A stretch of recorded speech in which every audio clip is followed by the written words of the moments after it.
창세기 33장 12절에서 20절 말씀 우리 한 절씩 교독하겠습니다. 에서가 이르되 우리가 떠나자 내가 너와 동행하리라.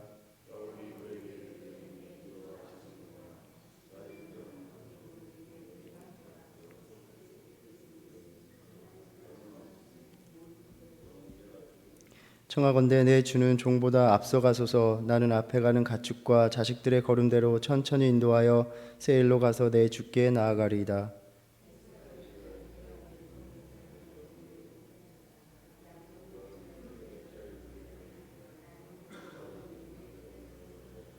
이날에 에서는 세일로 돌아가고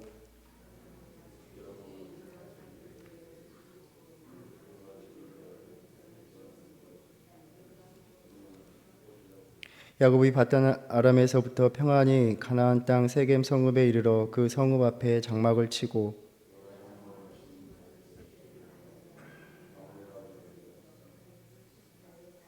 함께 읽겠습니다. 거기에 제단을 쌓고 그 이름을 엘엘로헤 이스라엘이라 불렀더라. 아멘. 야곱이 형을 속이고 시작된 그 형제의 불화가 20년 만에 극적으로 화해로 돌아섰습니다. 에서는 마음에서 우러나오는 그러한 모습으로 야곱을 맞이해 주었고, 야곱은 장자권을 빼앗으려는 그러한 모습은 온데간데 없고 극진히 형에게 공손함을 다해서 태도를 취합니다. 이러한 극적인 화해는 더 이상 야곱의 어떤 인간적인 계략이나 수단이 아니라 하나님의 은혜였음을 우리가 보게 됩니다. 33장에서 우리가 어제 나누었던 것처럼 계속되는 말이 바로 은혜라는 말입니다. 잠언 16장 7절 말씀해 보면 사람의 행위가 여호와를 기쁘시게 하면 그 사람의 원수라도 그와 더불어 화목하게 하시느니라 라고 말씀을 합니다. 우리가 살아가면서 맺는 사람들 간의 관계도 하나님께서 주관하시고 또 하나님께 궁극적으로 달려있음을 우리가 볼 수 있습니다. 야곱은 야복 나루터에서 내가 하나님과 및 사람과 겨루어 이겼음이라 라는 의미로 이스라엘이라는 이름을 부여받았고, 이는 곧 에서와의 만남에서 또 에서와의 관계에서도 그가 승리할 것임을 암시하는 말이었습니다. 이것은 에서와의 극적인 화해를 이루는 모습 속에서 나타났습니다. 야곱은 하나님을 만난 이후에 더 이상 두려워하지 않았습니다. 이전까지는 모든 재산과 가족을 앞서 보내고 자신은 뒤에 있었지만 이제는 그들 앞에 나아가서 형 에서를 만났습니다. 그리고 그렇게 형제가 서로 우애를 나누는 모습을 보입니다. 야곱은 형에게 나아가 내 주께 은혜를 입으려 함이니이다 라고 말을 했습니다. 여기에는 야곱 자신의 허물을 인정하고 고백하는 그런 말이 담겨 있고, 형은 너그럽게 마치 지난날 아무 일도 없었던 것처럼 그렇게 아무 말도 하지 않았습니다. 극적으로 화해한 후에 에서는 야곱에게 우리가 떠나자, 내가 너와 동행하리라 라고 말합니다. 에서는 형으로서 또 형제가 함께하는 것이 당연하다라고 생각한 것 같습니다. 그렇지만 야곱이 그렇게 오랫동안 떠나 있었기에 자기의 거처로 데리고 가서 야곱이 살 곳을 마련해 주고자 했던 것 같습니다. 하지만 그렇게 오랜 세월 동안 떨어져 있던 형제는 지금까지 살아온 방식이 달랐을 것이고 또 지금의 생활 양식이 너무나 달랐을 것입니다. 야곱은 가족들과 가축들이 빨리 이동할 수 없음을 핑계대면서 천천히 가면서 내가 세일로 가서 형 에서를 만나겠다라고 핑계를 댑니다. 에서는 자신의 종들이 남아서 인도해 주겠다라고 제안을 하지만 야곱은 이것도 정중히 사양을 합니다. 이야기를 보면 결국 야곱은 자신이 말한 대로 세일로 가지 않았습니다. 혹자는 그래서 야곱이 에서의 초청을 거절한 이유가 여전히 에서를 불신하기 때문이거나 그를 두려워했기 때문이다 이렇게 말하기도 합니다. 인간적으로 보면 충분히 그럴만해 보이기도 합니다. 비록 극적인 화해를 이루었지만 20년 동안에 모든 마음이 완전히 한 번에 열리기란 쉽지 않았을 것이고 또 여전히 형 에서를 향한 두려움이 남아 있을 수도 있습니다. 자신이 가나안 땅에 머물겠다라고 분명하게 이야기하지 않고 그렇게 세일로 가겠다라고 둘러댄 것만을 보아도 야곱에게 그러한 마음이 있지 않았을까라는 의심을 가능케 합니다. 물론 이러한 야곱의 의심도 그럴듯하긴 하지만 에서가 보인 태도를 볼 때 그가 특별히 악한 의도를 가지고 세일로 가자라고 말했다고 보기는 어려워 보입니다. 그가 야곱의 재산을 노렸다면 그렇게 야곱이 주는 예물을 강권하고 나서야 받지는 않았을 것입니다. 야곱이 형 에서의 그 용서에 대한 확신이 부족했거나 또 다른 이유가 있었는지에 대해서는 우리가 본문을 통해서 알 수 없지만 신학적인 이유를 들어서 우리는 설명하기도 하고 또 이해하기도 합니다. 야곱이 에서의 제안을 받아들일 수 없었던 이유는 바로 세일은 하나님께서 야곱에게 가라 지시한 땅, 즉 가나안 땅이 아니었기 때문이다라는 것입니다. 31장에서 야곱이 라반의 집을 떠날 때에 하나님께서는 내 조상의 땅으로 돌아가라 라고 말씀하셨습니다. 그렇게 세일은 하나님이 지시하신 땅이 아니었습니다. 그래서 야곱은 아마도 확정되지 않은 언젠가에 세일에 가서 에서를 만날 것임을 그냥 막연하게 약속한 것처럼 보입니다. 그렇게 야곱의 정중한 사양으로 두 형제는 각자의 길을 떠납니다. 에서는 후일 그렇게 에돔의 거주지가 되는 세일로 떠났습니다. 그리고 야곱은 숫곳에 이르러서 자기를 위하여 집을 지었다라고 전합니다. 그러니까 숫곳이라는 말은 문자적으로 초막을 의미하는데 그렇게 가축을 위해서 또 자기를 위해서도 집을 지어서 이곳 이름을 숫곳이라 부르게 됩니다. 우리가 집을 짓는다라는 것은 무엇을 의미합니까? 그 땅에 머물고 정착하는 것을 말합니다. 이것은 야곱이 약속의 자손으로서 마침내 약속의 땅에 이르렀음을 보여주는 상징적인 행위입니다. 18절을 보면 밧단 아람에서 야곱의 그 기한의 결말을 이야기해 줍니다. 야곱이 밧단 아람에서부터 평안히 가나안 땅 세겜 성읍에 이르러 그 성읍 앞에 장막을 쳤다 이렇게 전하고 있습니다. 지역적으로만 보면 숫곳은 요단 동편이고 또 세겜은 요단 서편에 있는 곳입니다. 야곱은 그렇게 이동을 하면서 가나안 땅에 정착을 하고 있음을 보여줍니다. 그리고 그 땅을 사서 단을 쌓았습니다. 그렇게 귀환의 목표가 달성되었고 하나님의 약속이 성취되었습니다. 야곱의 방랑이 마침내 마침표를 찍는 것처럼 보입니다. 그리고 야곱이 세겜의 땅을 산 것은 아브라함이 땅을 샀던 이야기를 연상시킵니다. 아브라함이 아내 사라를 매장하기 위해서 은 400세겔을 주고 땅을 샀던 반면에 야곱은 단순히 그곳에 거하기 위해서 은 100개를 주고 100 크시타를 주고 땅을 사게 됩니다. 오늘날 이 크시타의 가치에 대해서는 정확히 알기가 어렵습니다. 만일 단위가 아브라함이 썼던 세겔보다 더 크다면 분명 야곱은 할아버지 아브라함보다 가나안에서 더 많은 땅을 소유하게 되었다라고 우리가 볼 수 있습니다. 야곱은 그렇게 땅을 산 후에 제단을 쌓고 하나님을 예배합니다. 여기에서 제단을 쌓다라는 말이 보통 일반적으로 돌로 단을 쌓는다라는 그러한 의미의 단어가 아니라 성스러운 기둥을 세운다라는 그러한 단어가 사용되었습니다. 우리는 야곱의 이야기를 통해 볼 때에 그의 생애에서 중요한 순간마다 돌을 세워서 하나님의 은혜를 새겼던 것을 우리는 기억합니다.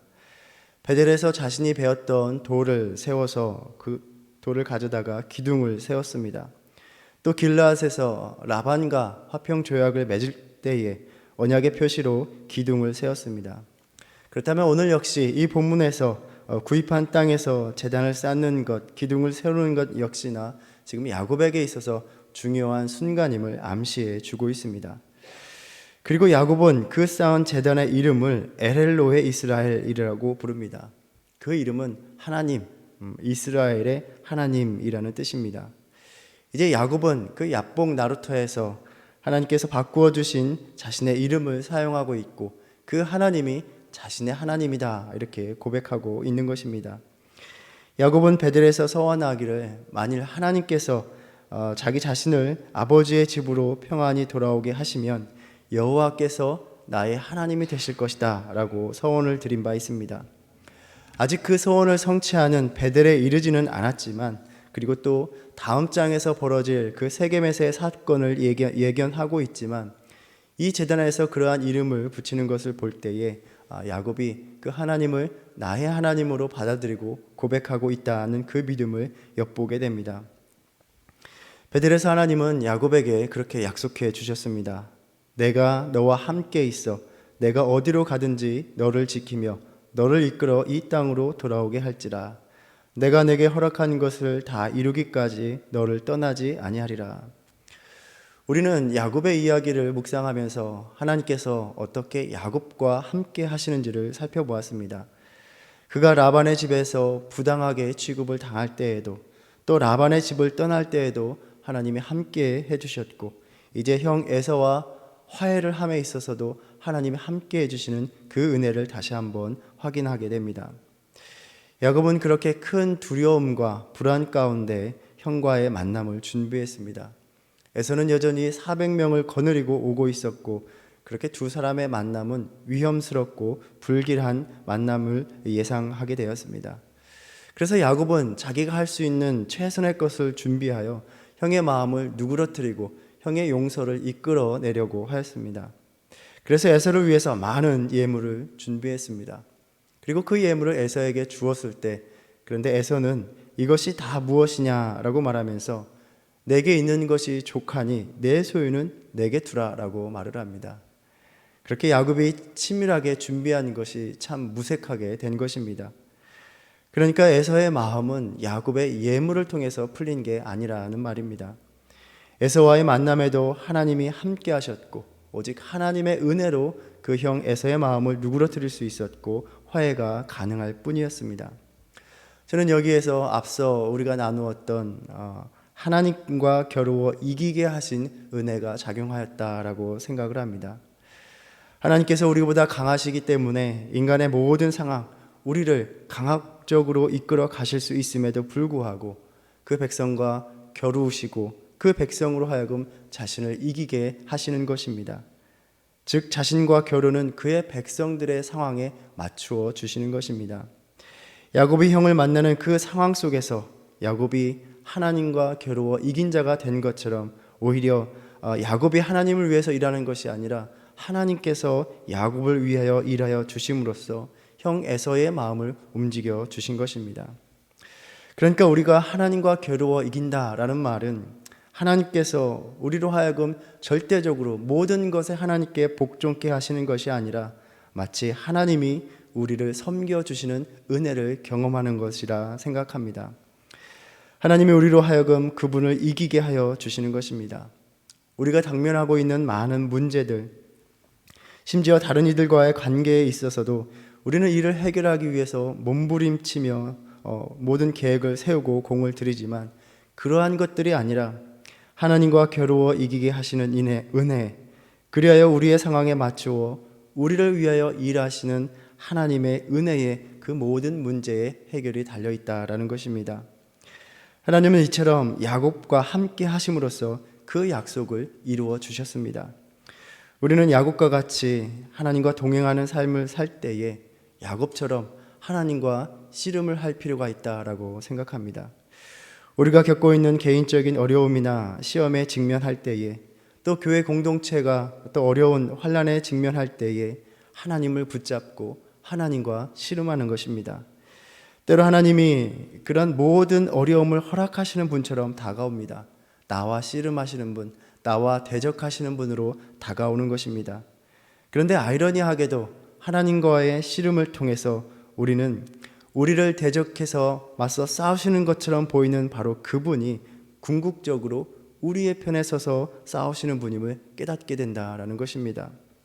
내가 겪고 있는 어려움과 불편이 하나님께서 허락하신 것 같고 하나님께서 행하시는 것 같지만 실상은 하나님이 베푸시는 구원에서 떠나지 않도록 우리를 품어주시고 이끌어 주시는을 우리는 비로소 깨닫기도 하고, 또 내 힘으로 인생의 모든 문제를 해결하려 할 때에는 그러한 우리 자신의 어리석음을 깨닫게 하시려고 야곱과 같이 그러한 우리의 혈기와 고집을 꺾게 하시고 절뚝거리게 만드셔서 우리의 계략과 방법으로 해결하고자 했던 문제가 하나님이 함께 하시면 얼마나 아무것도 아닌지를 깨닫게 하신다라는 것입니다.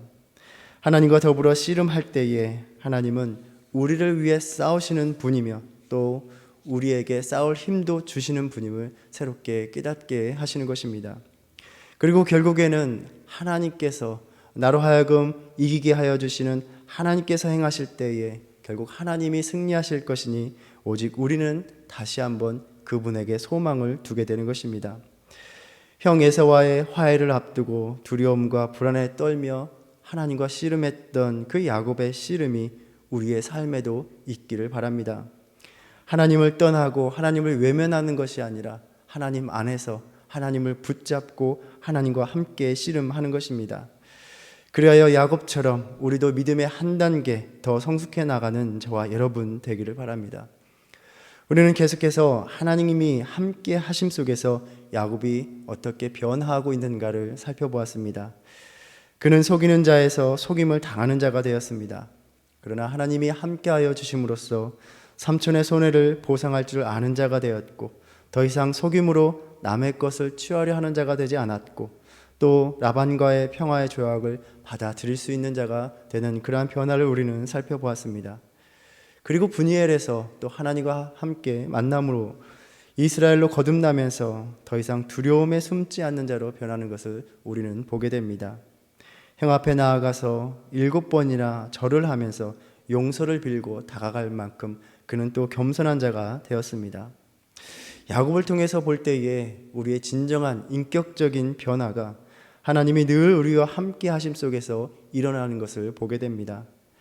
우리는 어느 날 극적인 사건을 통해서 하나님과 만남으로 우리의 인생의 목적과 방향이 극적으로 바뀔 수는 있습니다. 그러나 우리의 인격적인 변화는 그렇게 하나님이 함께 하심으로 또 하나님과 늘 동행함으로 조금씩 변하며 또 성숙하게 된다라고 생각합니다. 우리의 신앙의 삶에 매일매일 하나님이 함께 하시는 은혜를 누림으로써 우리 모두에게 야곱과 같은 그러한 변화와 성숙하는 그러한 삶이 되기를 바랍니다. 무엇보다도 그 같은 하나님과의 동행하심 속에서 우리의 믿음의 성장은 하나님의 은혜를 고백하는 삶을 통해 나타난다라고 생각합니다. 야곱은 그렇게 자신의 자녀들과 또 부유해진 그 재산이 하나님의 은혜로 얻은 것임을 고백하였습니다. 자신에 의해 자신의 능력으로 성취된 것이 아니라 하나님의 선물이었다라고 고백한 것입니다. 그리고 이 선물을 형 에사와 함께 나누고자 하며 에서 앞에서 겸손함으로 나아가는 것을 보게 됩니다. 자신의 삶 속에서 모든 것을 허락하시는 하나님의 은혜를 고백할 줄 아는 사람이 비로소 다른 사람 앞에서도 겸손할 수 있는 여유를 가지게 되는 것입니다. 하나님의 은혜를 고백하는 사람만이 또 언제나 하나님의 은혜를 떠나지 않고 하나님 앞에서 늘 신실한 삶을 살아가게 됩니다. 야곱은 세일로 가자는 에서의 요청을 물리치고 가나안 땅에 들어와 하나님 앞에 제단을 쌓았습니다. 이것은 하나님과의 약속을 지키고자 함이었을 것입니다. 가나안 밖에서 자신의 삶을 언제나 늘 지켜주셨던 그 하나님 앞에서 서원한 대로 이제 가나안 땅에서 그 하나님을 나의 하나님으로 고백하며 살겠다라는 결단의 모습입니다. 이 장면을 우리가 묵상해 보면서 야곱과 같이 나와 함께 하시는 하나님과 동행하는 그 믿음의 삶을 살아가면서 야곱과 같은 신앙의 또 인격의 성숙과 변화가 우리 모두에게 있고, 무엇보다도 다시 나와 함께 하시는 하나님을 나의 하나님으로 모시겠다는 그 믿음의 결단으로 살아가는 오늘 하루의 삶이 되시기를 주님의 이름으로 축원합니다. 기도하겠습니다.